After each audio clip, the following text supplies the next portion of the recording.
இலக்கை நோக்கி டுவர்ட் த கோல். இந்த நிகழ்ச்சிக்கு உங்களை அன்புடன் வரவேற்கிறோம். Praise the Lord. ஆண்டவராகிய இயேசுவின் இனிய நாமத்தில் இந்த நல்ல நாளிலே உங்களை அன்போடு வாழ்த்துகிறேன். 1 கொரிந்தியர் 11ஆம் அதிகாரம் 1 வசனம்.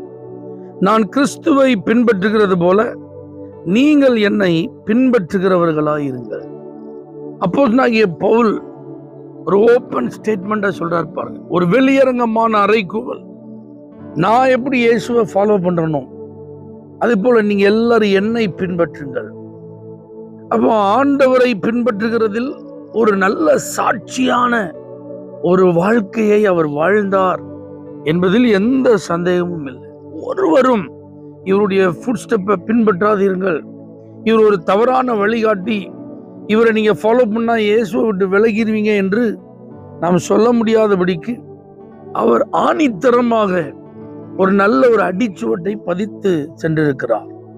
இன்னைக்கு பெரும்பாலும் பரிசுத்தவான்கள், தேவ மனிதர்கள், பெரிய ஆட்கள், ஆண்டவருடைய பிள்ளைகள் நிறைய பேர் அடிக்கடி சொல்றது நம்ம கேட்டிருக்கோம். என்னைய பார்க்காதீங்க, இயேசுவை பாருங்க. நானும் ஒரு மனுஷன்தான், நானும் உங்களை மாதிரி தான். நீ என்னை பார்க்காதீங்க, நானும் குறைவுள்ள ஒரு ஆள் தான். குறைவில்லாதது ஒரே ஆள் இயேசுதான். பின்பற்ற வேண்டிய நபர் இயேசுதான். இயேசுவை தான் பின்பற்ற வேண்டும், அதுல சந்தேகமே இல்லை.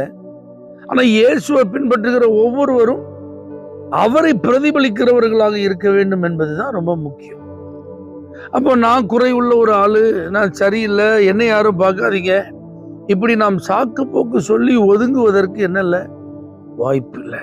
அப்போஸ்தலனாகிய பவுலை நீங்க கவனிங்க. ஆகாதவனாய் நான் போய்விடாதபடிக்கு என் சரீரத்தை நான் ஒடுக்கி கீழ்ப்படுத்தினேன் அப்படின்றார். என்னை நான் கிறிஸ்துவுக்குள் மறைத்துக் கொள்கிறேன் அப்படின்றார். மேன்மை பாராட்டல் அப்படிங்கிறதுல இயேசுவை மட்டும்தான், சிலுவையை குறித்து மாத்திரம்தான். இதுலெல்லாம் அவர் ரொம்ப ஜாக்கிரதையா இருக்கிறார். தன்னுடைய வாழ்க்கையை குறித்து தன்னை காண்கிற ஜனங்கள், தான் சென்று ஸ்தாபித்த சபை மக்கள் அத்தனை பேருக்கும் ஒரு நல்ல முன்மாதிரியான ஒரு வாழ்க்கையை அவர் வாழ வேண்டும் என்பதில் மிகவும் கவனத்தோடு அவர் செயல்பட்டதை நீங்க பார்க்கலாம். இந்த கடைசி காலத்துல கர்த்தர் நமக்கும் சொல்றது என்ன அப்படின்னா, உங்க ஃபேமிலியில உங்களை பார்த்து இயேசுவை ஃபாலோ பண்ணணும். நீங்க ஒர்க் பண்ற அந்த வேலை ஸ்தலங்களில உங்களை பார்க்கும்போது உங்க மூலமா அவர்கள் இயேசுவை ஃபாலோ பண்ணணும்.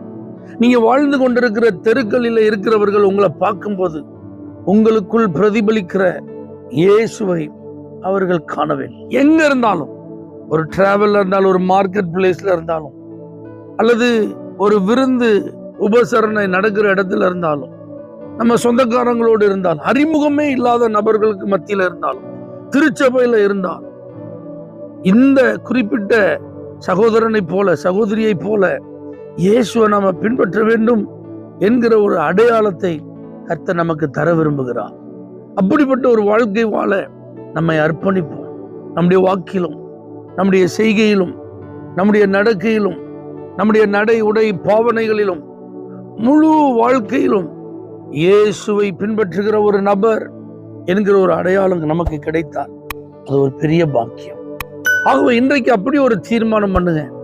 என்னை பார்க்கும்போது இயேசுவை பின்பற்றுகிறவர்களாய் மற்றவர்களும் மாற வேண்டும். அப்படி ஒரு வாழ்க்கை வாழ நான் என்ன தர்றேன்னு சொல்லி ஒரு தீர்மானத்தோடு வாழ்வோம். கர்த்தருடைய நாமம் அதனால் மகிமைப்படும். ஆண்டவரே, பவுல் அப்போஸ்தலன் கிறிஸ்துவை பின்பற்றினது போல என்னை பின்பற்றுங்கள் என்று அறைகூவல் விடுத்த அந்த ஒரு மிகப்பெரிய சவாலான வார்த்தை எங்களுடைய வாழ்க்கைக்கு சொந்தமாய் மாறட்டும்.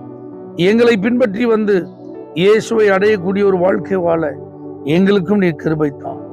இயேசுவின் நாமத்தில் பிதாவே, ஆமென். For prayer contact Pastor J. J. Kumar, El Shaddai Ministries, 9500252586, Surandai.